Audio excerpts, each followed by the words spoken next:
Hi, this is Asad Shah over here, and today in this video I'm going to discuss about few websites that you can use to curate your content.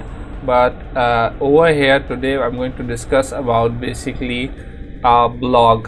So when we think about writing a blog, we have to think of a 360-degree approach. That whenever you're writing a blog, you have to keep in mind that you should use this blog to create content for your YouTube.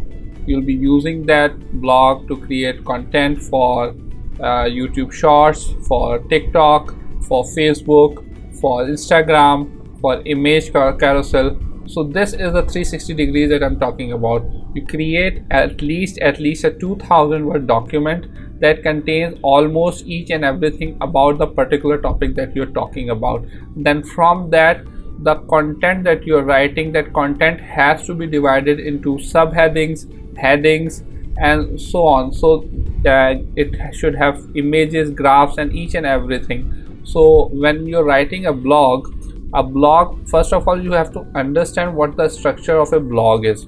A blog, you can get templates over Google, but each and every template will be containing or will consist of these three main things: the introduction, the main content, and the ending.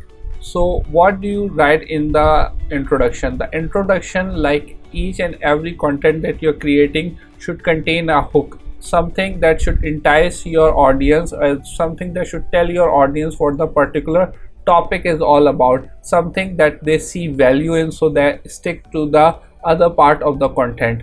And then you tell them a brief overview of what you're going to give them in the next main content. Now this main content, when you're writing the main content, you should know that this main content should contain insights about that topic you're writing. It should contain facts, it should contain graphs, it should contain statistics, and each and everything. So your audience basically should know that whatever you're writing about, you have authority over that topic. So after the main content, you move on to the ending, which is where you recap and give your own opinion, and this is where you put your CTA, or the call to action. So this is the basic structure of a blog. Now that you know about the basic structure of the blog, this is the part where you're going to use this blog for other contents as well. So I hope this small video was helpful, and I'll see you in the next one. Thank you.